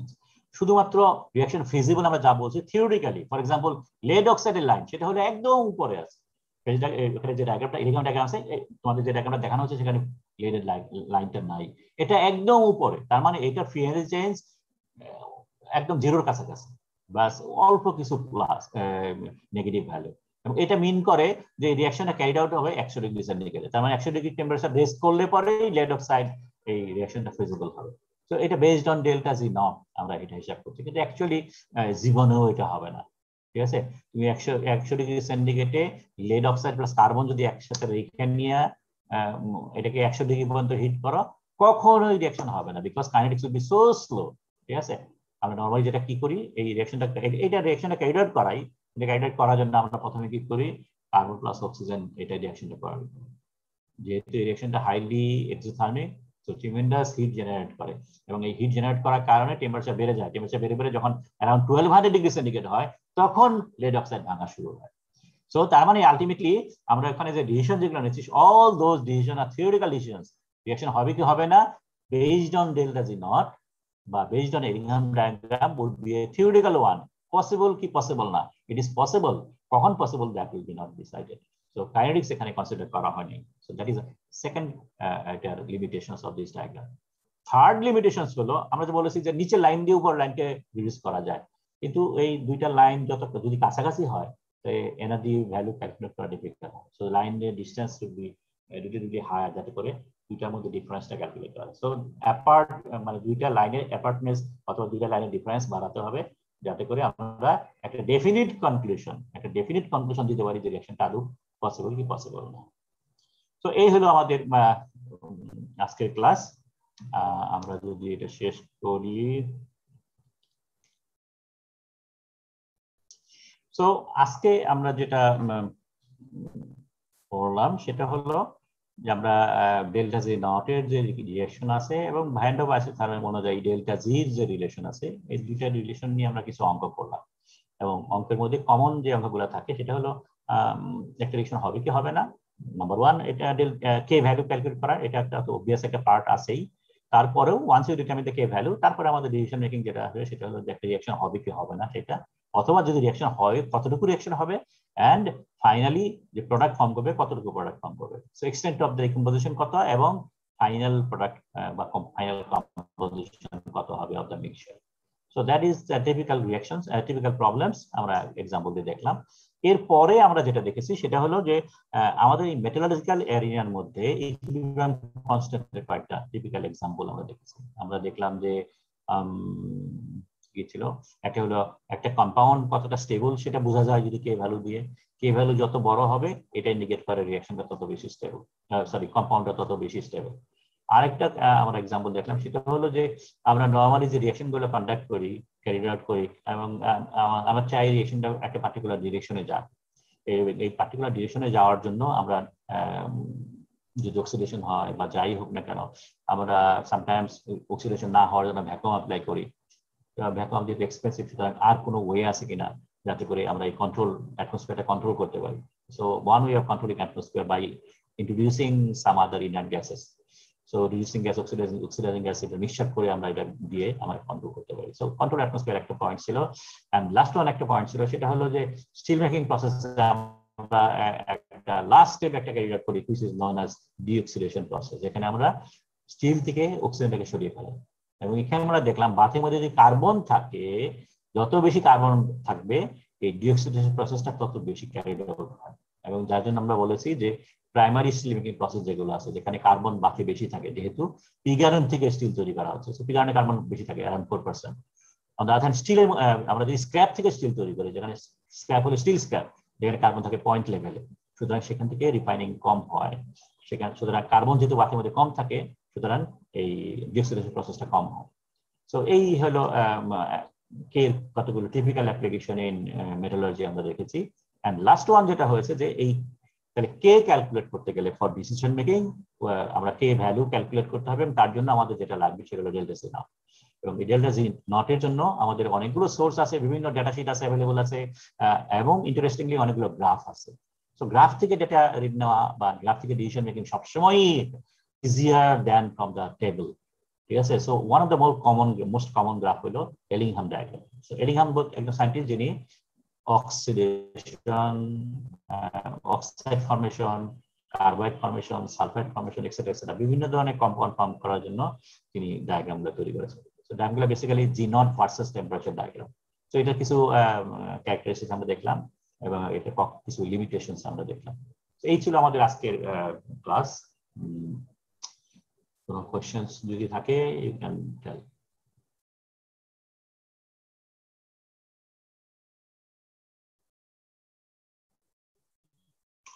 ওকে, যদি কোনো question না থাকে তাহলে আমি একটু ফাইনালি আরেকটা রিমাইন্ডার দিয়ে দেই যে আগামী 23 তারিখ, আজকে হলো 21 তারিখ, 22-23 পরশু দিন হলো আমাদের ক্লাস টেস্ট 3। ঠিক আছে, এটা টিমসে হবে, এটা একটা এমসিকিউ টাইপের কোয়েশ্চেন হবে।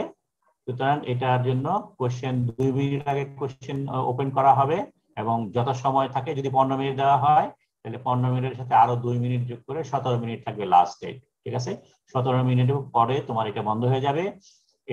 এইটার আনসার শিট ইমেইলে ইজ নট অ্যাকসেপ্টেবল, এটা তোমাকে টিমসেই দিতে হবে। টিমসে যদি না দিতে পারো ইউ উইল গেট 0। ঠিক আছে, ওকে। তো তাহলে আজকে শেষ করি।